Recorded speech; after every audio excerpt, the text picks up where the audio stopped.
आपने अपने स्कूलों में भी पढ़ा होगा, जब शुरुआत हुई थी ना स्कूलों की, तब मॉरल साइंस का सब्जेक्ट चलता था। उसमें क्या बताते थे? लाल colour, yellow colour, blue colour primary colour होता है, सेकेंडरी कलर होता है, टर्शरी कलर होता है। तो प्राइमरी, सेकेंडरी, टर्शरी, ये जो कलर्स होते हैं ये कलर थ्योरी कहलाती थी। ये बचपन की स्कूल की कलर थ्योरी थी। जब डिजिटल वर्ल्ड आ गया तो कलर थ्योरी थोड़ी सी बदल गई। अब वो बदली कैसे है और क्या बदली है वो आज हम देखेंगे। ये वाला सिस्टम समझते हैं, ये क्या है? Letter, legal, tabloid. हम्म।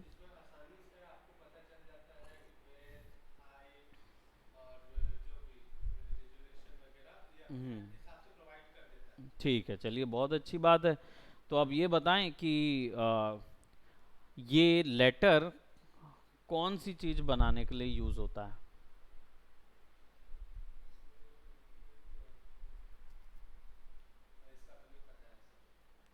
Legal, tabloid, A4, A6, A5। Normal printable paper A4 होता है। लेटर जो है, ये आप क्या समझते हैं लेटर से? है ना? ये वो नहीं है। ये संदेश नहीं। ये एनवलप, लेटर एनवलप कुछ नहीं है। ये है लेटर हेड। अब लेटर हेड क्या होता है? जब डॉक्टर आपको प्रिस्क्रिप्शन लिख के देता है ना दवाई का, तो वो लेटर हेड के ऊपर में ही लिख के देता है। इसमें ऊपर में क्या रहता है? उसका नाम, उसका इंसिग्निया, उसका, है ना, और नीचे पे उसका नंबर रहता है। ठीक है, और ये बीच में उसका ना कंपनी का छापा बना रहता है, थोड़ा सा ओपेसिटी कम करके। ये होता है लेटर हेड। अब ये लेटर हेड अगर हम भारत में चलाएंगे ना, ये वाला जो है, तो हम जहाँ पे एक लेटर हेड पे 500 रुपये कमा रहे थे, हमारे हाथ आएगा केवल 300 रुपये। अब क्यों ऐसा आएगा 300 रुपये? क्यों? क्योंकि ये लेटर हेड हमारे यहाँ का है ही नहीं। ये लेटर हेड साइड है यूरोपियन, क्योंकि सॉफ्टवेयर यूरोपियन सॉफ्टवेयर है, हमारे यहाँ बना नहीं है सॉफ्टवेयर। तो इसमें जितनी सेटिंग्स हैं वो सारी उनके हिसाब से सेट है, हमारे हिसाब से नहीं है। हमारे यहाँ क्योंकि इतना ज़्यादा काम होता आया है, इसके कारण से हम लोगों ने कुछ एक साइजेस को अपना बना लिया है। अदरवाइज बाकी साइजेस जो हैं वो पूरे वहीं के हैं। ठीक है। सो लेटर जो है वो लेटर हेड है वहाँ का। हमारे यहाँ पे लेटर हेड A4 साइज में ही बना लेते हैं। ठीक है, तो बनता वही है कि ऊपर में ये रहेगा, नीचे में नंबर, और बीच में एक छापा उनका इंसिग्निया रहेगा, वही रहेगा। अब लेटर हेड लीगल, उनका लीगल पेपर है, हमारे यहाँ का लीगल डॉक्यूमेंट नहीं है। ठीक है, तो उनका लीगल डॉक्यूमेंट हमारे यहाँ के लीगल डॉक्यूमेंट से थोड़ा बड़ा होता है। हमारे यहाँ A3 साइज में लीगल डॉक्यूमेंट्स बना दिए जाते हैं पोर्ट्रेट व्यू में। टैबलॉइड जो होता है वो होता है न्यूज़पेपर का फ्रंट पेज, लेकिन किसके न्यूज़पेपर का? उनके न्यूज़पेपर का फ्रंट पेज। इसका हिंदी का मतलब होता है सनसनीखेज। ठीक है, तो टैबलॉइड इसलिए यहाँ पे रखा गया है कि उनका सनसनीखेज एरिया, क्योंकि उनके पे न्यूज़पेपर में क्या होता है, सबसे पहले पे एक बड़ी सी इमेज आती है। अब वो इमेज कौन सी होती है? उनका न्यूज़पेपर में और हमारे न्यूज़पेपर में अंतर होता है। हमारे न्यूज़पेपर में क्या होता है, खबर लिखी रहती है पहले पेज में ढेर सारी, और नीचे कहीं साइड पे मोदी जी का फोटो होगा, ढेर सारा बड़ा बड़ा लगा देते हैं, है कि नहीं? उनके यहाँ पे क्या होता है, वहाँ पे मोदी जी हो, कोई भी हो, कितना भी बड़ा कोई हो, लेकिन जो सबसे ज़्यादा हाईली कंट्रोवर्शियल इमेज होती है ना, वो लगती है सबसे पहले वाले पेज पे, और पूरी की पूरी इमेज लगती है उसमें। कोई आपको केवल हेडलाइन मिलेगी और केवल इमेज मिलेगा। वो साइज को बोलते हैं टैबलॉइड। ठीक है, तो वो हमारे यहाँ वैसे यूज़ नहीं होता है, बट कभी अगर कोई इंटरनेशनल प्रोजेक्ट्स में काम करने मिले और आपको कोई बोले कि टैबलॉइड साइज में बनाना है, तो टैबलॉइड लीजिए। ठीक है, तभी काम आएगा। अब यहाँ पे A4 है, इसको रीड करने का तरीका क्या होता है? A3 बड़ा होता है कि A4? नंबर A4 का ज़्यादा बड़ा है ना? तो उस हिसाब से तो A4 बड़ा हुआ। और A5 बड़ा है कि A4?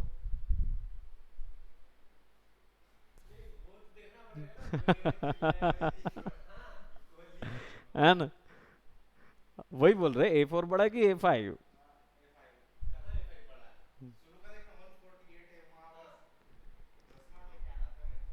हम्म,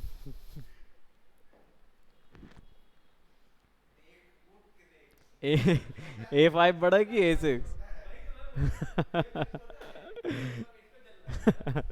देखो, A3 जो है ना, वो सबसे बड़ा साइज होता है, ठीक है ना। A3 सबसे बड़ा साइज है। A3 को डिवाइडेड बाय 2 करोगे तो A4 बनेगा। A4 को डिवाइडेड बाय 2 करोगे तो A5 बनेगा। A5 को डिवाइडेड बाय 2 करोगे तो A6 बनेगा।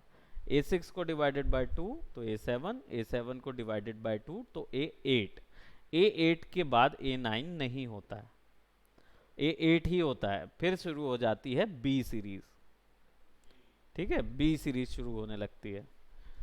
ऐसे ही करके हमने A4 से लेकर C5 तक हम हाईएस्ट जा सकते हैं, मतलब इससे बाद हम काम, हमारे यहाँ कहीं काम नहीं होता है, ठीक है। बाकी जितने ऑप्शंस हैं वो सारे के सारे वहीं के लिए हैं, तो इसलिए इसको ऐसे ही समझना है। अब यहाँ पे आपको ये तो पढ़ाया नहीं गया होगा फिर, एडवांस ऑप्शन, है ना, ये सिस्टम तो समझ आ गया, ठीक है। तो बताएं फिर आर्ट बोर्ड क्या होता है। बस एक ही चीज़ नहीं पता होगी, ये वाली। मुझे पता है कि ये वाले तो पता होंगे, ये नहीं पता है। हम्म। होता क्या है लेकिन, बाद में देखेंगे, लेकिन होता क्या है, आर्ट बोर्ड होता क्या है। कैनवास देखे हो आप? क्या कैनवस बोल रहा हूँ मैं, कैनवस क्या होता है, जिसमें फोटोशॉप में काम करने वाला पेज होता है ना, उसको कैनवस बोलते हैं। तो वो कैनवस को अगर एक फाइल में ही देखो तो हर लेयर उसी के ऊपर में यूज करते हो आप, है ना, फोटोशॉप में। अगर मल्टीपल कैनवस चाहिए है, एक ही फाइल में मल्टीपल कैनवस चाहिए है, तो आर्टबोर्ड यूज होता है। तो आप इसको एक साथ मल्टीपल कैनवसेस रख के काम कर सकते हो, मल्टीपल पेज बना के काम कर सकते हो। अभी एक ही पेज के ऊपर लेयर वाइज ग्राफिक बनाते हो, मल्टीपल पेजेस चाहिए हैं तो आर्टबोर्ड यूज करेंगे, ठीक है। जब इसको क्लिक कर दोगे ना, तब नीचे पे लेयर पे एक एक्स्ट्रा ऑप्शन आ जाता है, ठीक है। अभी इसको ऑफ करे रहने दो। अब यहाँ पे ये आया pixel, inches, centimetre, millimetre, points and पिकास। पिक्सल क्या होता है? तो बिल्कुल, लेकिन होता क्या है?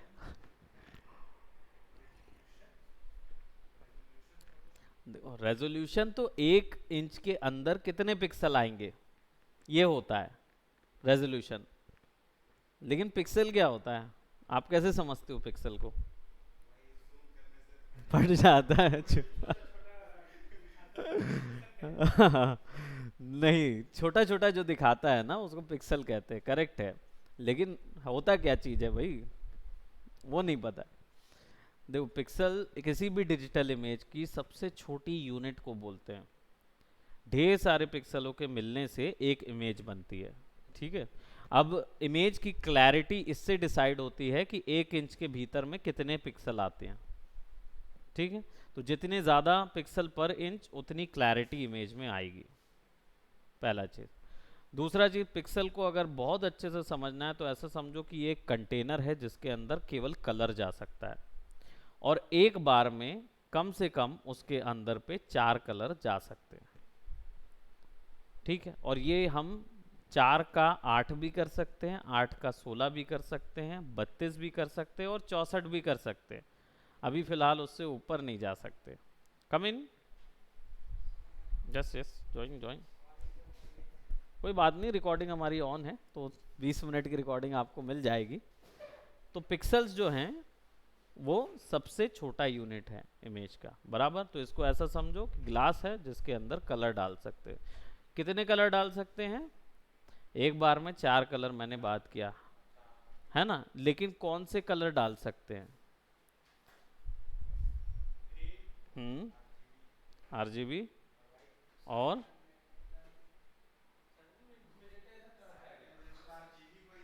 आरजीबी कोई करने से मिला ना वो।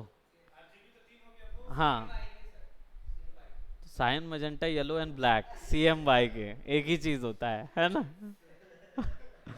आरजीबी, वाइट और ब्लैक, 5 कलर वैल्यू ही एक्सेप्ट करता है पिक्सल। ठीक है, अब बताओ इंचेस सेंटीमीटर मिलीमीटर तो समझ आता है क्योंकि स्कूल टाइम से पढ़ते आ रहे थे। पॉइंट्स एंड पिकास क्या होता है, कहाँ यूज होता है? तो फिर पिक्सल क्यों यूज कर रहे हैं?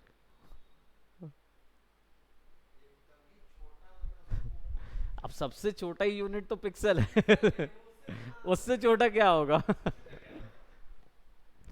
1 इंच का 72वां हिस्सा होता है पॉइंट, यानी 72 पॉइंट्स इक्वल 1 इंच। ठीक है, और पिकास जो होता है वो बाल जितना पतला साइज होता है पिकास। तो इस ये दोनों का काम, ये यूरोपियन यूनिट है, हमारे काम नहीं आती, लेकिन ये हमारे यहाँ केवल एक ही फील्ड में यूज़ होती है, लेज़र प्रिंटिंग में। लेज़र प्रिंटिंग के दौरान यूज़ होती है, लेज़र वाला प्रिंट होता है ना, ग्लास प्रिंटिंग होती है, उस समय पे ये काम आते हैं। ठीक है, पॉइंट्स में समझता है वो, पॉइंट्स एंड पिकास। समझ आया यूनिट पूरा? अब यहाँ पे आ जाते हैं, आ, ये समझ में आ जाता है, कितना चीज़ समझ में आता है? क्या चीज़ होता है? रेड ग्रीन ब्लू कहाँ यूज होता है?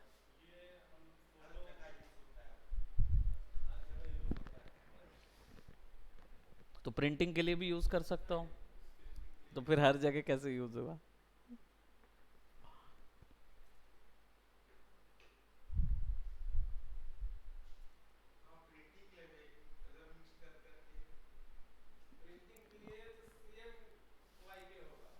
प्रिंटिंग के लिए तो CMYK के यूज होता है, तो फिर RGB जो है ना, अगर तुम प्रिंटर में डाल दोगे RGB इमेज, तो वो निकलेगी CMYK में ही, अपने आप कन्वर्ट हो जाता है वो।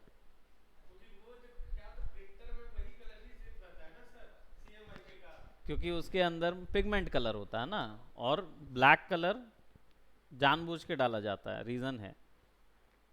RGB क्या हो जाता है, कहाँ यूज करते हैं?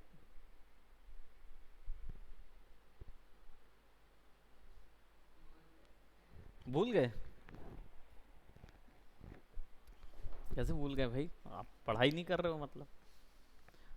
RGB कलर केवल केवल डिजिटल आउटपुट के लिए यूज होता है और कहीं नहीं। हाँ हाँ, वही बिल्कुल बोलने ही वाले थे। अगर वेबसाइट में डालना है आउटपुट, फोन पे चाहिए या फिर कंप्यूटर पे चाहिए, डिजिटल आउटपुट है अगर डिवाइस है, तो RGB ही यूज करना है। प्रिंट इसका रेंज कितना होता है? अब जब RGB पता है तो रेंज कहाँ से पता चलेगा, है कि नहीं? इसका रेंज होता है 16,70,000 कलर्स देता है ये, केवल 8 बिट में। 70,000, 16 बिट में 16 lakh multiply by 16 lakh. Digital painting के लिए नहीं, डिजिटल आउटपुट के लिए, यानी कि आपका कोई टीवी, वेबसाइट, फोन, मोबाइल वगैरह जिसमें से भी आप वैल्यू देखना चाह रहे हो आउटपुट, तो RGB का ट्रू कलर वहीं नज़र आएगा। 8 बिट में 16 लाख, 16 बिट में 16 × 16, और 32 बिट में 16 × 16 × 16, लगभग 256 ट्रिलियन कलर जाते हैं। लेकिन ये एक और बिट एक्स्ट्रा जाता है, विच इज़ 48 बिट, जो कि HDRI के लिए जाता है, और वो जाता है 62 बिलियन तक, 62 बिलियन कलर तक दे सकता है आपका फोटोशॉप। ठीक है, 48 बिट को यहाँ क्यों नहीं लिखा गया है, उसका रीज़न ये है कि 48 कम्प्लीटली सपोर्ट नहीं करता है फोटोशॉप, उसका एक ही कुछ हिस्से सपोर्ट कर पाता है। 32 बिट में n नंबर ऑफ चेंजेस कर सकते हो, लेकिन 42 बिट में थोड़ी लिमिटेशन देता है, इसलिए जब तक वो पूरी तरीके से उसको कंट्रोल ना कर ले, 32 बिट ही दिखाएगा वो। पर 42 बिट इमेज इसके ऊपर में ओपन होती है। कौन कौन से फॉर्मेट जनरली काम कर जाते हैं?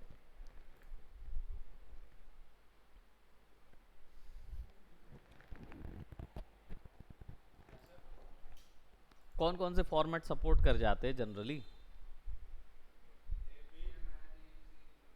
हाँ, फोटोशॉप यूज ही नहीं किए। फाइल सेव करते हो तो किस फॉर्मेट में सेव करते हो? कभी चेक ही नहीं किए सेव करते समय? ओके चलो, बताते हैं, सब चीज़ अपन करेंगे। ग्रे स्केल,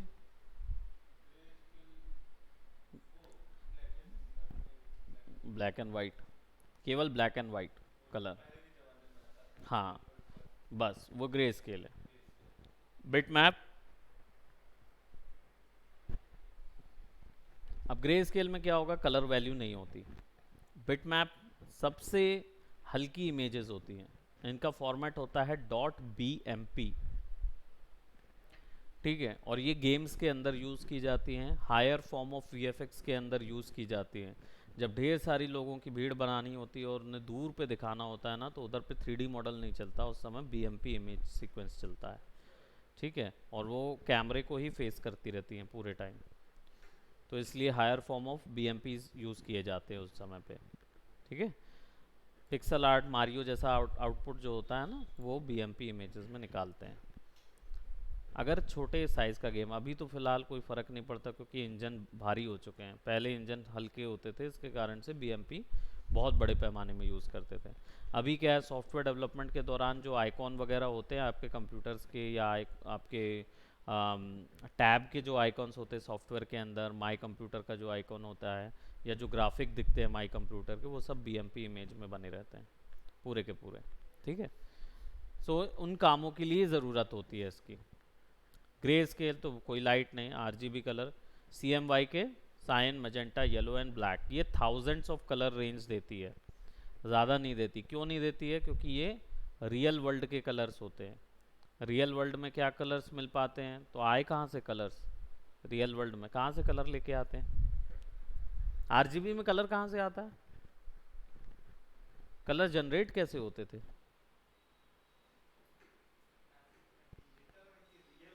डिजिटल में।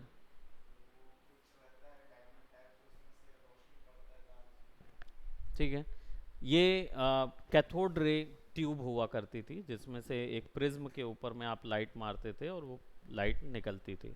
ठीक है, बहुत छोटे छोटे क्या बोलते, एलईडीज होती हैं जिनमें लाइट पड़ती है तो वो रिएक्ट करती हैं उस चीज़ के अकॉर्डिंग, तब आपको ये डिफरेंट कलर्स नज़र आते हैं। आरजीबी में इतनी बड़ी कलर रेंज क्यों मिलती है? क्योंकि रीज़न ये होता है कि उसमें लाइट के कलर्स इन्वॉल्व होते हैं, और लाइट में कितने कलर्स होते हैं, उसमें बिलियंस ऑफ कलर्स अवेलेबल हैं, क्योंकि वो सूरज से इंस्पायर्ड होते हैं। ठीक है, हमारे रियल वर्ल्ड में जो हम लाइट अभी देख रहे हैं या जो कलर्स देख रहे हैं, ये इसलिए क्योंकि सूरज की रोशनी इधर पड़ रही है। अब सूरज तो ओपन नहीं है, तो कैसे रोशनी पड़ रही है? तो रोशनी क्या होती है? रोशनी एक फ्लो ऑफ रिवर नहीं है, रोशनी एक पार्टिकल होता है जो जहाँ जहाँ जाता है वहाँ बाउंस होता रहता है, और इतनी स्पीड से बाउंस होता रहता है कि आपको पता ही नहीं रहता है। और वो बाउंस होते होते जहाँ पे भी बाउंस होता है वहाँ एनर्जी डिस्ट्रॉय करता है, एनर्जी देता है, और एनर्जी को आप देख के बोलते हैं कि ये कलर्स हैं। ठीक है, अब CMYK होता है रियल वर्ल्ड के कलर्स। रियल वर्ल्ड में कलर्स हमें कहाँ से मिले? क्रेयॉन कहाँ से आए? ये डाई कलर्स कहाँ से आए? तो एक्सट्रैक्ट किए जाते हैं डाइज से। डाई क्या होता है? एक खदान जैसा होता है जहाँ से आपको पत्थर मिलते हैं जिनमें से कलर रिसता है। ये केमिकल रिएक्टिव कलर्स होते हैं जो कि बहुत सालों से बनते हैं, तो इंक डाई की एक पूरी खदान मिलती है, वहाँ से उसको खनन किया जाता है और आप तक लाया जाता है। फ्लावर हो गए आपके, क्या बोलते, फ्रूट्स हो गए, इनसे भी कलर्स एक्सट्रैक्ट करके आप तक लेके आया जाता है। ठीक है, तो इसलिए इनकी लिमिटेशन होती है, और इनमें कलर वेरिएशन कैसे जगाया जाता है? आरजीबी में तो लाइट के थ्रू कलर वेरिएशन देते हैं, यानी कलर के ऊपर में वाइट कलर डालते जाते हो तो वो कलर क्या होता जाता है? ज़्यादा रेंज देता है। अब CMYK में ब्लैक कलर डालना पड़ता है, क्योंकि रियल वर्ल्ड में लाइट से कलर डाल के देखना कोई भी कलर में तो कुछ होगा नहीं। और क्या, तो तुम इसमें कलर डालोगे तो क्या इसका कलर चेंज हो जाएगा? लाइट मारूंगा, इसमें टॉर्च मारूंगा तो कलर चेंज हो जाएगा क्या? सीधी सी बात है ना, नहीं होगा। तो मुझे क्या करना होगा, इसमें काला मिलाना होगा। इस पे काला मिलाऊंगा तो कलर की वैल्यू कम हो जाएगी, ब्लैक की वैल्यू ज़्यादा होगी। इसलिए कुछ एक रेंज तक ही कलर इस पे देख पाते हैं। रीज़न ये होता है कि काला रोशनी को एब्जॉर्ब कर लेता है, तो एक लिमिट के बाद, जैसे नीला है, अब नीले को डार्क नीला डार्क नीला डार्क नीला करते जाओगे तो एक लिमिट के बाद क्या होगा, नीला रहेगा ही नहीं। क्यों? क्योंकि काला पूरी रोशनी एब्जॉर्ब कर चुका रहेगा, तो ब्लैक ही ब्लैक नज़र आएगा और कुछ नहीं नज़र आएगा वहाँ पे। ठीक है, तो इसलिए इसमें रेंज जो होता है वो थोड़ा कम होता है। लैब कलर्स क्या होता है? Laboratory colours. लेबोरेटरी कलर्स नहीं होता भाई। नो आइडिया, बताइए लैब कलर्स क्या होते हैं? जस्ट अ मिनट, हाँ सोचिए जब तक। Good afternoon. हाँ,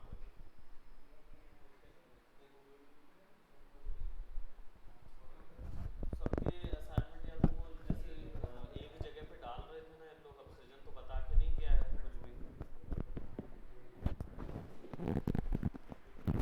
नहीं तो वैसे मत डलवाइए, सबको या तो अपन एक मेल बनवा लें, उसी में डलवाएं पूरा।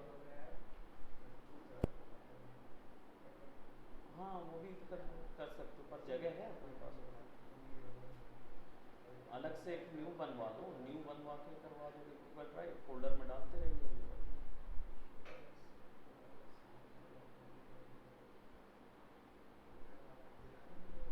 नहीं तो उनके नाम का फोल्डर डाल देते हैं ना बैचेस के हिसाब से, तो बच्चों का क्या होगा, वो बच्चा अपना ज़्यादा मेहनत नहीं लगेगा, क्योंकि गूगल ड्राइव में राइट क्लिक करके फोल्डर ही बनाना है, सबके नाम करके उनको केवल उतनों को ही शेयर करेंगे ना जीमेल में।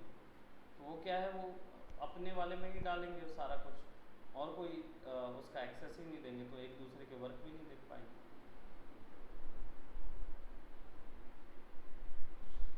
है ना? नहीं तो देख लो, आप क्या बोलते हैं, आपको जो सूटेबल जैसे लग रहा है, ड्राइव का लिंक देना हो तो दे दो उनको, बोलो कि आप अपना वहाँ पे एक फोल्डर बना के डाल दो अपने वर्क।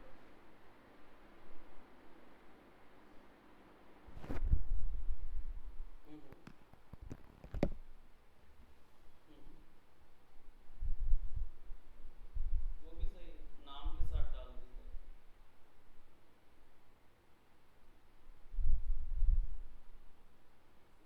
ठीक है,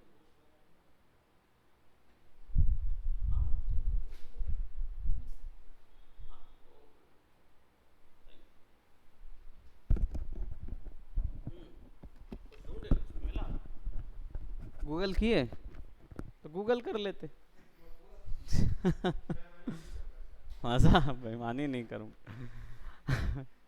एल ए बी का मतलब होता है लाइटनेस ए चैनल बी चैनल, यानी कि लाइटनेस वो चैनल होगा जो केवल ब्लैक और वाइट की सभी रेंजों को एक साथ कंट्रोल करेगा।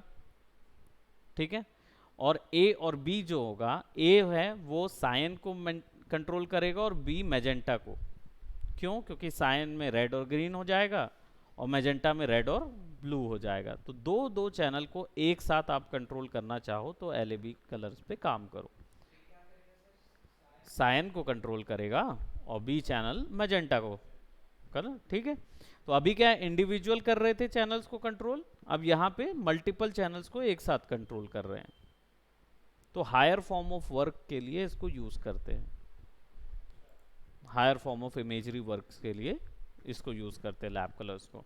सो अब यहाँ पे आ जाते हैं एडवांस ऑप्शंस। यहाँ पे आपके पास कलर प्रोफाइल है, पिक्सल एस्पेक्ट रेशियो है। इसका क्या मतलब हुआ, ये तो कुछ समझ नहीं आएगा, क्योंकि ये वाला तो पक्का ओमिट किया होगा सर ने, है ना। पिक्सल एस्पेक्ट रेशियो का मतलब होता है लेंस, जिस कैमरा से लेंस से ये फोटो या वर्क लिया गया है। स्क्वायर पिक्सल्स मतलब वेबसाइट से इमेज उठाई है ना। हमको आइडिया नहीं है, हमको नहीं पता है कौन से लेंस से लिया गया है, तो स्क्वायर पिक्सल्स ले लो। D1 DV NTSC, जहाँ पे भी NTSC पढ़ोगे इसका मतलब है ईस्टर्न कंट्रीज या भारतीय कंट्री, वहाँ का प्रोडक्ट है ये, तो वहाँ की सेटिंग है। NTSC जहाँ पे भी पढ़ाई पढ़ोगे आप, इसका मतलब ये समझो कि ये वो जगह है जहाँ पे, जैसे अभी यहाँ NTSC 0.91 लिखा है, इसका मतलब ये एक पिक्सल का साइज है भारतीय स्टैंडर्ड के हिसाब से। Bharat, China, Korea, Japan, Russia, इन इनका साइज है ये। ठीक है, 0.91। पाल जहाँ पे भी पढ़ोगे ये यूरोपियन टेक्नोलॉजी होती है, इनका जो होता है 1.09 का एक पिक्सल होता है। ठीक है, 1.09 का एक पिक्सल होगा, हमारा 0.91 का एक पिक्सल होगा। वाइड स्क्रीन का लेंस बढ़ जाता है, वाइड स्क्रीन का लेंस बढ़ेगा तो 1.21 है, और पाल का जो साइज होगा वो 1.46 होगा। DVC प्रो कैम यानी डेफिनेशन वीडियो कैमरा प्रो, जो हमारा डेफिनेशन कैम प्रो कैम आता है ना, यूट्यूब में ज़्यादातर देखते हैं, GoPro, वो वाले कैमरे के लिए, उस तरीके के कैमरास के लिए। और एनामॉर्फिक सबसे बड़ा साइज होता है 2 पिक्सल्स का। एनामॉर्फिक कैमरा लेंस क्या होता है? नहीं, उसके लिए प्रीमियर और आफ्टर इफेक्ट है। फोटोशॉप में ही सब कर लिए होते तो फिर क्या थे? है कि anamorph film and video, matte painting के लिए, टाइटल स्क्रीन और मैट पेंटिंग्स बनाने के लिए एनामॉर्फिक।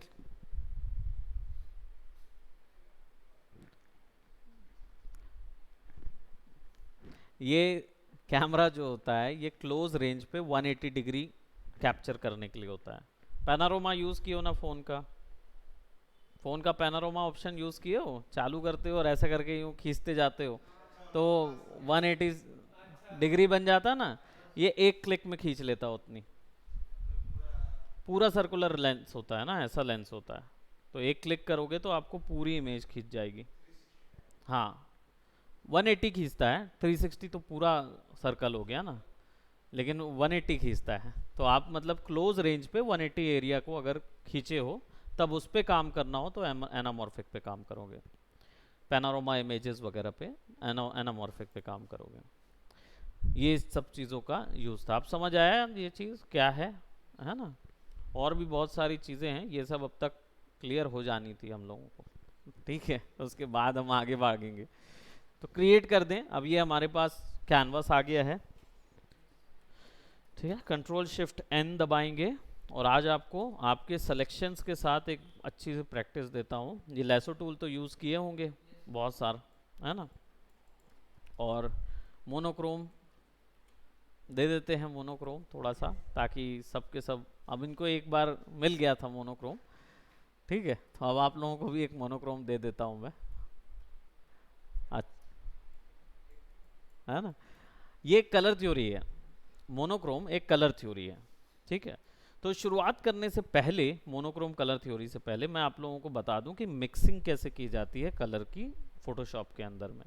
तो सबसे पहले हम क्या करेंगे, यहाँ पे एक सिलेक्शन ले लेंगे और मुझे इस पर रेड कलर डालना है। तो रेड कलर डालने के लिए कलर पिकर पे जाऊँगा और डायरेक्ट यहाँ से वैल्यू ऊपर करूँगा और रेड डाल दूंगा। ठीक है, लेकिन रेड की ट्रू कलर वैल्यू कौन सी होती है? कौन सा वाला? ये वाला कोना वाला, करेक्ट है बिल्कुल। ठीक है, क्यों, कैसे बता सकते हो कि यही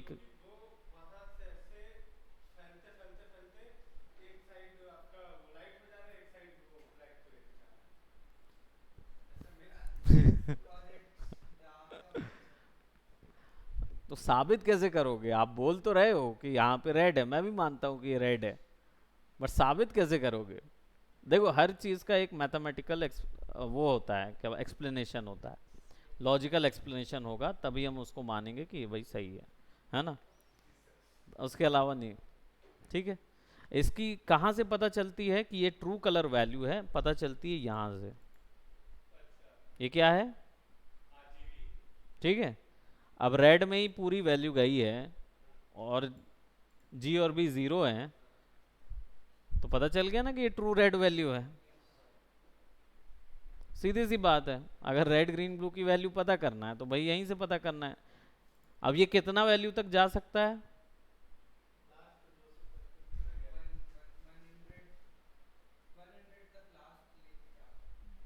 आर को आर को कितने में ले जा सकते हैं लास्ट वैल्यू? हाँ बताओ इसीलिए तो पूछा कि अरे सामने में ही है, वही तो है। उससे ऊपर कहाँ जाऊंगा ना मैं, इससे ऊपर कोई जगह दिख रही है यहाँ खींच खींच दूंगा क्या मैं सामने? है ना, तो टोटल ऑफ कितने रेड के शेड्स मिलेंगे हमको? नहीं, 255 नहीं मिलेंगे, मिलेंगे 256। कैसे 256? क्योंकि जीरो से शुरू होता है ये, ना कि वन से। जीरो से शुरू होगा तो ये 256 शेड्स देगा। ओके करोगे, इसको ऑल्ट बैक स्पेस करोगे, ठीक है, और कॉपी करने के लिए ऑल्ट दबा के ड्रैग करोगे, शिफ्ट दबा के अगर करोगे ऑल्ट के साथ शिफ्ट तो किसी एक एंगल पे स्नैप कर पाओगे, ठीक है, किसी और जगह पे ऐसे खिंचेगा भी नहीं ये जाएगा केवल सीधा सीधा उसी एंगल पे, ठीक है। तो अब यहाँ पे हमने रख दिया, अब हमें चाहिए, और सेम लेयर पे हैं हम, हमें कोई नई लेयर बनाने की ज़रूरत नहीं पड़ी। अब यहाँ पे क्लिक करेंगे, सिमिलरली ग्रीन हमें चाहिए, इसको 0 करेंगे, ट्रू वैल्यू ऑफ ग्रीन,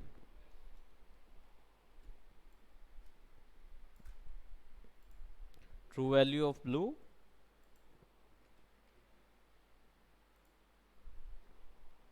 ये हो गए प्राइमरी कलर्स, ठीक है। देन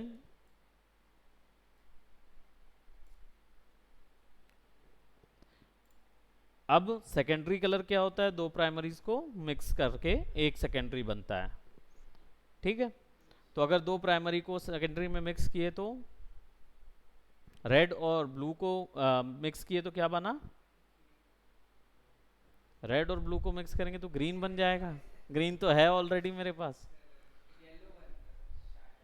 रेड और ब्लू को मिक्स करने पर येलो बनेगा, क्या बना? हमारी लाइन में पिंक होता ही नहीं है, मैजेंटा, हमारी लाइन में मैजेंटा होता है ना, पिंक नहीं होगा। अब रेड को 0, ग्रीन को 255, क्या बनेगा? ग्रीन और ब्लू मिक्स किए तो क्या बना? Yellow, cyan, correct. और ग्रीन और रेड को मिक्स करने पर क्या बना? ब्लैक, वेरी गुड, येलो है ना,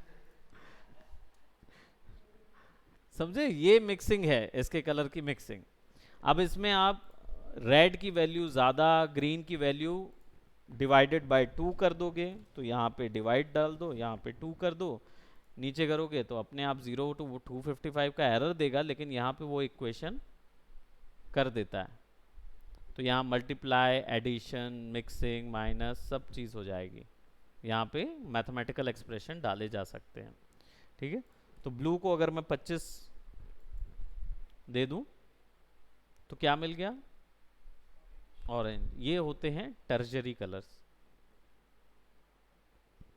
dominance of red, green 50%, blue जो है 30% मिक्स कर दो तो आ जाएगा। इसकी डोमिनेंस ऑफ ग्रीन, ब्लू 50% और 30% रेड कर दोगे तो क्या आ जाएगा?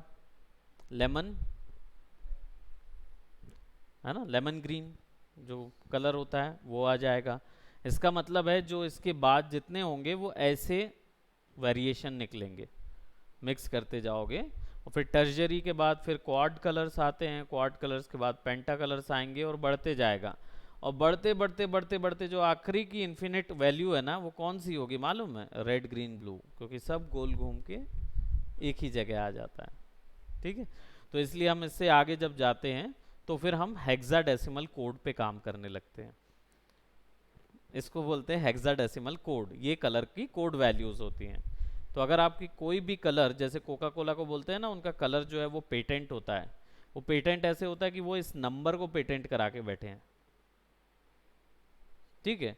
तो अगर आपको ये पेटेंट नंबर सीखने हैं या यूज़ करने हैं तो ये कैसे काम करते हैं, 00 से शुरू होते हैं और FF तक जाते हैं।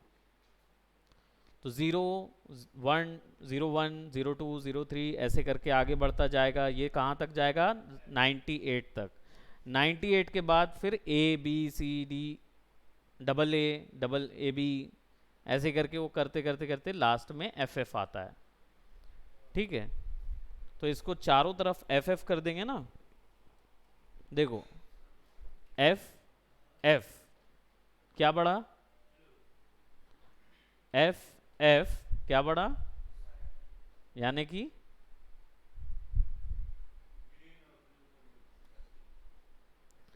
FF क्या बढ़ा, इसका मतलब पहली FF value blue, second FF value green, और थर्ड FF वैल्यू क्या हो गई, रेड। सारे FF वैल्यूज हो गए तो क्या बन गया, वाइट। 00, 00, 00 ब्लैक हुआ। इधर पे FF तो क्या हुआ, फिर ब्लू। क्यों, क्योंकि ये वैल्यू 0 थी, है ना, वो काउंट नहीं करेगा उसको। अब देखो ग्रीन में FF, तो पहली हमेशा FF वैल्यू जो रहेगी वो ब्लू की रहेगी। अब इधर पे कोई कलर को लेके आना है तो जनरली क्या होता है कि गूगल में जाओगे और hexadecimal code of a colour type करोगे, है ना, कोई भी हेक्साडेसिमल ऑफ, तो ये देखो यहाँ पे दिया हुआ है ये वैल्यू, है ना। अब इसको आप ये कलर हेक्स स्कूल में जाओगे ना तो यहाँ पे आप स्लाइडर के तौर पे कोई भी वैल्यू लेके, ये पसंद आ गया, इस वैल्यू को लो, Ctrl+C करो और यहाँ जाओ, यहाँ जाके पेस्ट कर दो, आ गया वही वैल्यू। ओके, ऐसे उठाना है कलर्स जब पेटेंट कलर्स पे काम करते हैं। ठीक है। अब आ जाते हैं कलर थ्योरी के ऊपर में। तो ये जो कलर थ्योरीज जो पहले आपने पढ़ी, ये आपको बचपन में पढ़ाई गई थी। हेक्साडेसिमल थोड़ा सा हमने बाद में यूज़ किया, वरना अदर वाले हम लोग प्राइमरी मॉरल स्कूल्स में पढ़ चुके थे इन चीज़ों को, है ना। येलो ब्लू को मिक्स करो तो ग्रीन निकल के आता है, ऐसे करके उस समय सेकेंडरी कलर ग्रीन होता था उसमें। अब आ जाते हैं कलर थ्योरी। 7 टाइप्स की कलर थ्योरीज होती है। तो अगर कभी आपको आपके आर्ट वर्क में डेप्थ दिखाना है तो आपको क्या यूज़ करना होगा, मोनोक्रोम। अगर आर्ट वर्क में डेप्थ दिखाना है तो डेप्थ दिखाने के लिए हम इसको एक नया लेयर ले रहे हैं, 01 इसकी वैल्यू कर देते हैं। यहाँ पे एक सिलेक्शन लेते हैं फ्रेम का, ठीक है, Ctrl+D, एक सिलेक्शन लेते हैं फ्रेम का। और इसका कैच ये है कि कलर एक ही ले सकते हो, ठीक है, कोई भी एक कलर ही ले सकते हो, और उसमें वेरिएशन डालने के लिए ब्लैक कलर बढ़ाना होगा या ब्लैक कलर कम करना होगा। ठीक है। सो मान लो अगर मैंने ये ग्रीन कलर ही लिया, उस समय हमने कौन सा कलर लिया था, ब्लू लिया था ना, तो अभी हम ग्रीन ले रहे हैं। ठीक है, ग्रीन कलर लिया, ओके कर दिया, और ऑल्ट ग्रीन ही लिया था ना। तो चलो इसको हम चेंज कर देते हैं, इसको हम चेंज कर देते हैं लेट्स जस्ट से मजेंटास में। ठीक है, ओके करते हैं, ऑल्ट बैक स्पेस दबाएंगे। ठीक है, अब क्या हुआ, मेरे पास आ गया एक फ्रेम। Ctrl+D, L किसके लिए, लैसो के लिए। और ये ऐसा प्लस क्यों नजर आ रहा है, कितना भी बड़ा कर दूं साइज तो यहाँ पे बड़ा ही है, तो छोटा और बड़ा दोनों ही नहीं हो रहा।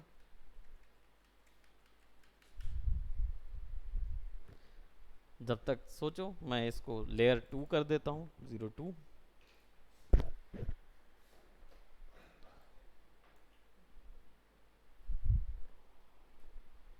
एडोब के सब सॉफ्टवेयर में ये प्रॉब्लम है, प्रॉब्लम नहीं है, ये एक्चुअली में कर्सर को चेंज करने का बटन होता है।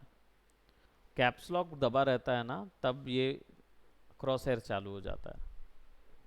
कैप्स लॉक वापस से बंद कर दूंगा तो वो आइकॉन आ जाएगा, caps lock on, caps lock of. ठीक है, अब यहाँ पे क्या करेंगे, यहाँ पे हम एक सीनरी बना रहे हैं। ठीक है, तो इस आर्ट वर्क के लिए हम एक फिर से एरिया लेंगे। ठीक है, अब क्या है, कैच है कि आप कलर नहीं बदल सकते, तो कलर की वेरिएशन कैसे डालेंगे, उसकी ब्राइटनेस वैल्यू बढ़ा के। ब्राइटनेस अवेलेबल होती है यहाँ पे, ये है B69। ठीक है, तो अब इसकी वैल्यू हम क्या करेंगे, बढ़ा देंगे। विरकोना 10 वैल्यू बढ़ाएंगे, जाएंगे 79, ओके करेंगे, ऑल्ट बैक स्पेस दबाएंगे, तो अब हमारे पास क्या आ जाएगा, एक एक्स्ट्रा शेड आ जाएगा। ठीक है, अब इसके बाद एक और लेयर ले लेते हैं 03। ठीक है, एंड देन यहाँ पे मैं कुछ और चीज़ें ड्रॉ कर रहा हूँ। ठीक है, so I am gonna draw some stuffs over here.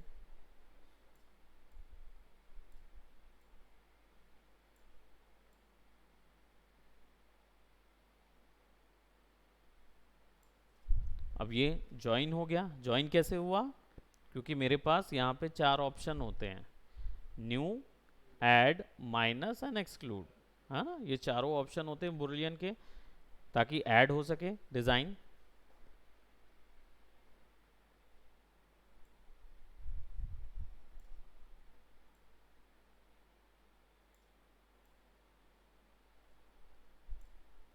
ठीक है, हमने एक नया शेड लिया। अब इसको 79 ये था, चेक करने के लिए क्लिक कर सकते हो इस पर, तो 79 आएगा। अब 89 आना चाहिए,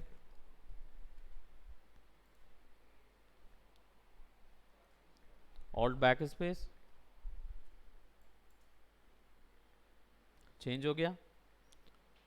देन फिर से इसको एक्स्ट्रा करेंगे, 04 करेंगे, फिर ड्रॉ करेंगे।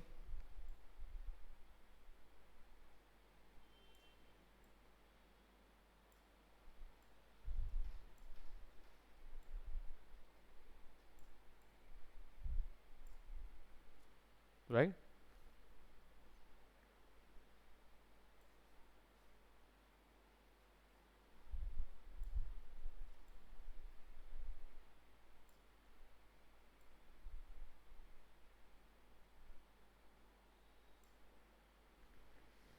ठीक है, अब कुछ इससे ज़्यादा जा रहे हैं तो कीबोर्ड से भी इसको कंट्रोल कर सकते हैं।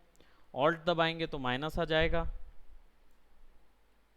शिफ्ट दबाएंगे तो ऐड होगा, और ऑल्ट एंड शिफ्ट एक साथ दबाएंगे तो एक्सक्लूड आ जाएगा। कीबोर्ड से भी ये चीज़ें कंट्रोल कर सकते हो। शिफ्ट बाय डिफ़ॉल्ट दबा हुआ है, ऑल्ट दबाओगे तो माइनस आ जाएगा, और ऑल्ट और शिफ्ट दबाओगे तो एक्सक्लूड हो जाएगा। ठीक है, ये कीबोर्ड शॉर्टकट्स हैं। अगेन 89 का, अब क्या है, 90 से ऊपर जा नहीं सकते, 90 से ऊपर की रेंज जो होती है वहाँ नहीं जाया जाता है, अमूमन ड्राइंग में माना जाता है। रीज़न ये होता है कि उससे ऊपर में ब्लेंडिंग कम हो जाती है, यानी कोई इफेक्ट उसके ऊपर डालोगे ना तो असर नज़र नहीं आएगा। 90 से ऊपर, ठीक है, और अगर 10 से नीचे जाओगे ना तो भी वहाँ ब्लेंडिंग नहीं कर सकते, तो उसी के बीच में पूरी शेड ड्रॉ होती है। फिर भी इस वर्क के लिए 95 हाईएस्ट मान के चलो, उससे ऊपर जाना ही नहीं है कभी। ठीक है, तो यहाँ पे मैं क्या कर रहा हूँ, इसको मैं 95 कर देता हूँ, that is the most I could give. इसको ओके करेंगे और इसको ऑल्ट बैक स्पेस करेंगे, कंट्रोल डी। ठीक है, अब इसके बाद इसके ऊपर में कोई चीज अगर ड्रॉ होती है विच इज 05 में, तो अब क्या होता है, आपके पास आ गया है, कैमरे के पास आ गया है ग्राफिक, तो कैमरे के पास जब आता है ना तो उसकी लाइट चली जाती है। आपके पास कोई भी चीज़ इस तरफ पे रख दोगे तो लाइट नहीं, उसमें लाइट नज़र आती है, अंधेरा दिखने लगता है। थोड़ा और पीछे ले जाओगे तो खत्म हो जाएगा, अंधेरा हो जाएगा। तो वो कैमरा के पास जब भी कोई चीज़ इतनी पास आ जाती है ना, तो उसकी लाइट कम हो जाती है। तो आप यहाँ पे फिर जो भी ड्रॉ करोगे वो डिफरेंट कलर पे ड्रॉ करोगे।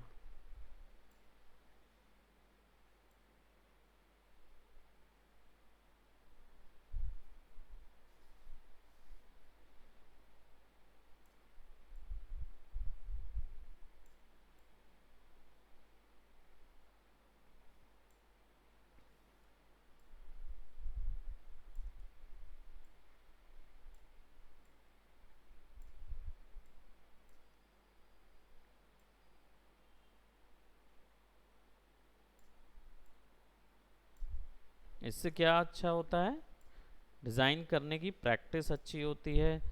आप लेसो टूल के साथ अच्छा कोऑर्डिनेट कर पाओगे, अपने माउस के साथ अच्छा कोऑर्डिनेट कर पाओगे।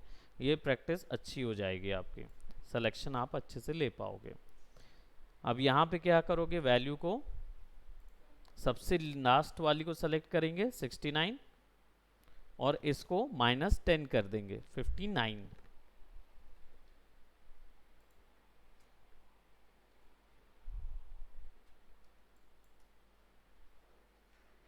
ठीक है। अब आ जाते हैं बेस से पीछे जाने वाली चीजें, माइनस वैल्यू से पीछे जाने वाली चीज बनाना है। अभी तो आगे आने वाली चीज बनाए ना, अब पीछे जाने वाली चीज बनाना है। तो पीछे जाने वाली चीज के लिए क्या करोगे, यही हमारी लैंड है 02, इनके बीच में एक लेयर डाल दोगे और -01 डालोगे इसको। ठीक है। एंड देन यहाँ पे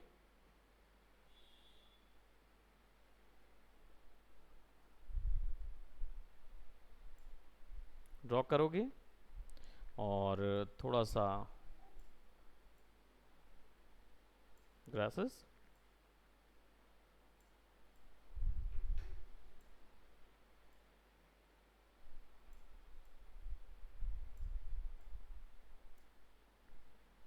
देन क्लिक ऑन दिस।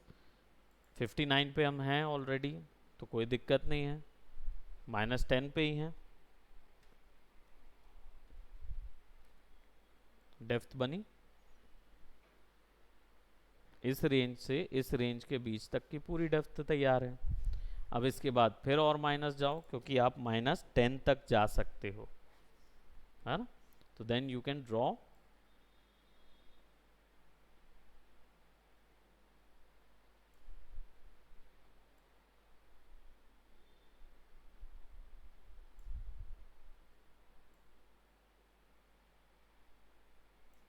बड़े टीले हैं यहाँ पे। हाँ, और या फिर इनको बाम्बी जैसा कुछ बना देते हैं।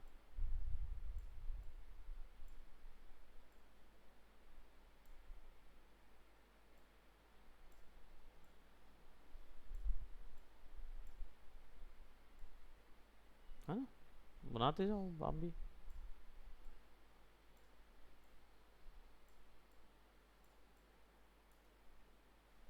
ठीक। अब यहाँ पे क्या करेंगे, क्लिक करेंगे और -10, 49 और ऑल्ट बैक स्पेस, और डेप्थ बन गई। अब फिर और अंदर जाएंगे, -03। ठीक है। अब बाम्बी के पीछे क्या होगा, बाम्बी के पीछे होगा पेड़, बड़े बड़े पेड़ होंगे। बट ये जगह जो है इसमें ज़्यादा पेड़ नहीं है, इसमें कम पेड़ हैं।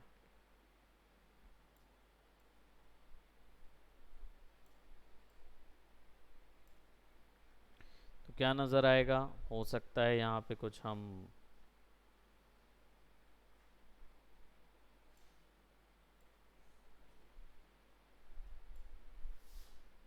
कुछ एक वैल्यू ऐड करना चाहते हो, है ना।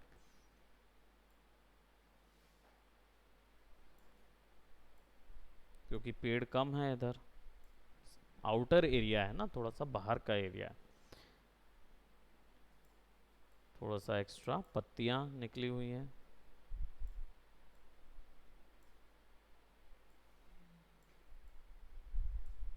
ठीक है। इसको सेलेक्ट करेंगे एंड देन -39, और बैक स्पेस,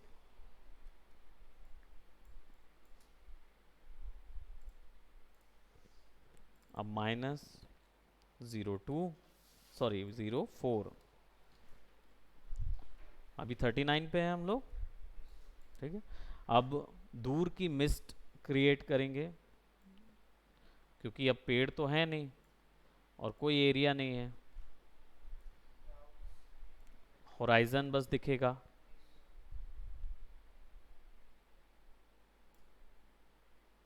और होराइजन भी पीछे में नज़र आएगा।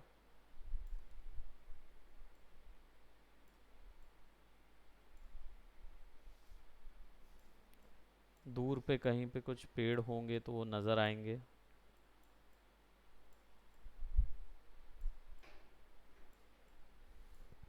है ना, अगर दूर पे कहीं कुछ पेड़ हुआ तो एक सिनेरियो वहाँ पे नज़र आ जाएगा। थोड़े से मिस्ट होंगे, थोड़े से मिस्ट यहाँ होंगे।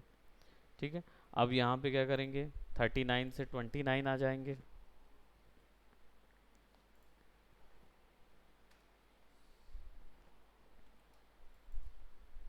पीछे का एरिया आ गया। अब एक और ले लेंगे और -05 करेंगे। अभी भी हम लोग 29 पे हैं, मतलब हम 19 और 9 दो बार और वैल्यूज जा सकते हैं। ठीक है, तो और जाएंगे और पीछे जाएंगे, क्रिएट करेंगे उसको। अब यहाँ पे पीछे में पहाड़ आ जाएंगे, रेंज पे आ गए अब आप।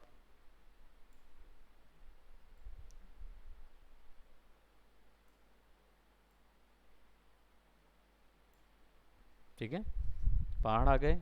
अब इस पहाड़ पे क्या करेंगे, हमारी वैल्यू दे सकते। पहाड़ पे हो सकता है हम कुछ वो बना दें, जैसे बहुत दूर पे कोई घर बना हुआ है।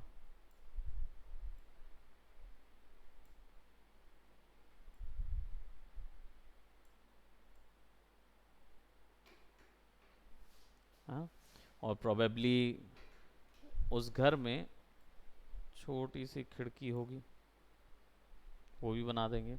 है ना, अब और घर में से हो सकता है थोड़ा सा धुआं निकल रहा हो, वो भी हो सकता है। अब इसके बाद यहाँ से सेलेक्ट करेंगे और 19 जाएंगे, 19 -10 कर दिया, 19 एंड ऑल्ट बैक स्पेस, फिर एक और डेप्थ आ गई। अब हम 9 तक जा सकते हैं, तो दैट मीन्स हमारे पास एक और वैल्यू है, -06। और -06 में हम एक स्काई का डायनासोर डाल दें तो हमारा एक इम्पैक्ट खत्म हो जाएगा जो हमने स्नेक के साथ दिया है ना, वो इम्पैक्ट लाएंगे ना। हम क्या करेंगे, स्काई का डिवीजन बनाएंगे। स्काई डिवाइड हो जाता है फिर उतनी दूर पे जाने पर, कलर डिवीजन हो जाता है, ऊपर ब्राइट स्काई हो जाता है, नीचे पे हाँ थोड़ा सा अलग हो जाता है। तो यहाँ पे इसको हल्का सा माइनस कर रहे हैं बीच में, कि कुछ कुछ जगह से ब्लेंडिंग कम हो, कुछ कुछ जगह पे ब्लेंडिंग ज़्यादा हो। ठीक है, अब इसको ऐसे सेलेक्ट करेंगे और हमारा 9 वैल्यू डाल देंगे और बैक स्पेस, सो मिस्ट हो गया। अब इसके बाद सारी वैल्यूज़ ख़त्म हो गई, 9 से नीचे जा नहीं सकते, वैसे 9 पे भी नहीं जा सकते थे, 10 पे जाना है हमें, है ना। तो ये 9 वैल्यू जो है चलो चल जाता है, एक बार डाल दिया हमने तो कोई दिक्कत नहीं है, लेकिन 10 पे ही रहें, 10 से नीचे ना जाएं। अब यहाँ पे आ गए। अब पूरे सिनेरियो पे एक इम्पैक्ट डालने के लिए आपको सबसे ब्राइट वैल्यू डालनी होती है। सबसे ब्राइट वैल्यू यानी वो वैल्यूज़ जहाँ पे सबसे पहले सूरज की रोशनी पड़ती है, इनको कोर लाइट बोला जाता है। ठीक है, तो सबसे ऊपर एक नई लेयर बनाएंगे, इसको नाम दे देंगे कोर लाइट। ठीक है, और अब अगर इसको हम बड़ा करें और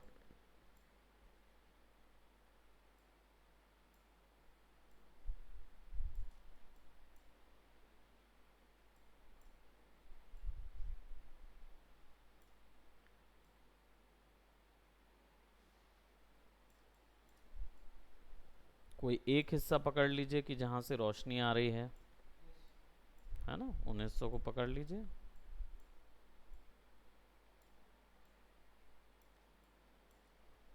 अब यहाँ पे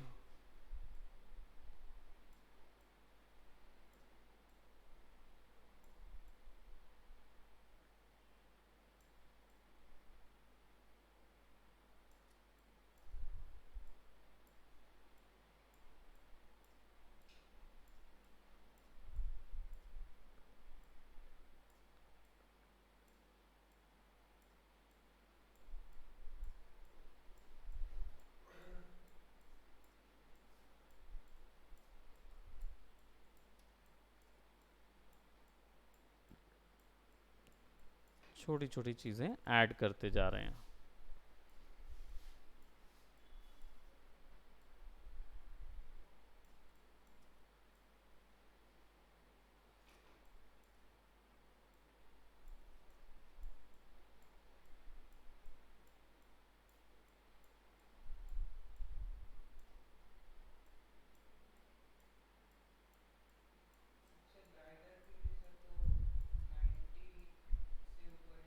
वाइट वैल्यू एकदम 95 99 ऐसी कोई एक वैल्यू बस डालना है जो सबसे ब्राइट वैल्यू होगी।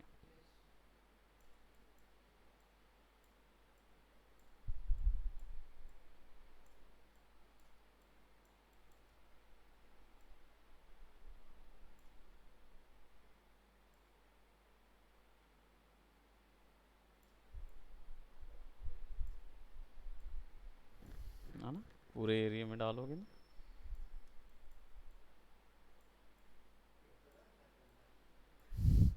डिटेल्स सब चीज़ जाएगी भाई। अगर तगड़ा आउटपुट चाहिए है तो तगड़ा करना पड़ेगा, मेहनत करनी पड़ेगी। ठीक है, अब इतना हमने ड्रॉ कर दिया, थोड़ा सा हम इसको भी ड्रॉ कर देते हैं इतना। और सिंपली अब इसके ऊपर में हम जाएंगे और एक एक्सट्रीम वाइट वैल्यू 99 और 95 जो भी वैल्यू लगे, हाँ थोड़ा सा 99 ही लेते हैं, और इसको ऑल्ट बैक इसमें कंट्रोल डी।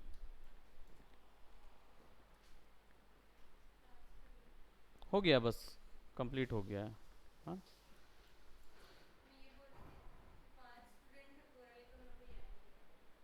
कोई नहीं आ रहा है, महक को बोले कॉल करने के लिए, महक को बोलो ना कि कॉल करके उनको बोले अगर क्यों नहीं आ रहे। कौन है 5 स्टूडेंट?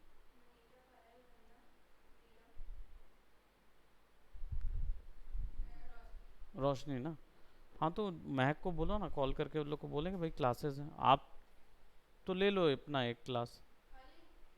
रिकॉर्डिंग लेना पड़ेगा, रिकॉर्डिंग भेज देना ना।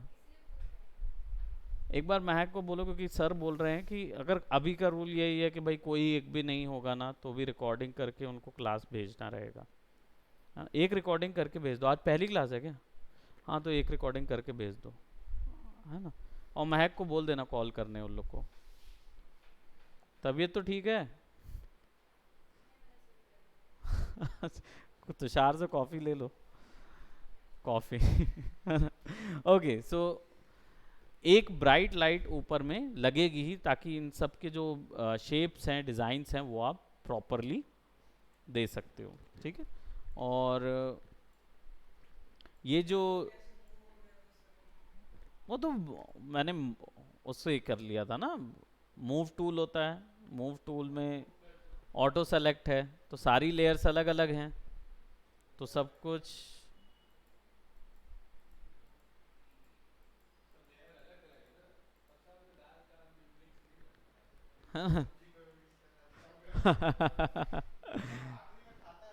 अच्छा, है ना। ठीक है, कोर लाइट में लगा देंगे।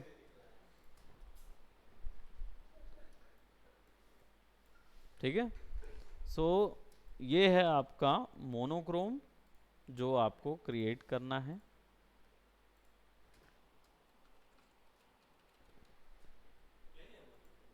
हाँ ये मोनोक्रोम होता है। क्यों? क्योंकि एक कलर, मोनो मतलब एक, हाँ, और क्रोम मतलब क्या होता है? उसके शेड्स। मोनो मतलब एक कलर और उसकी क्रोम, उसके शेड्स।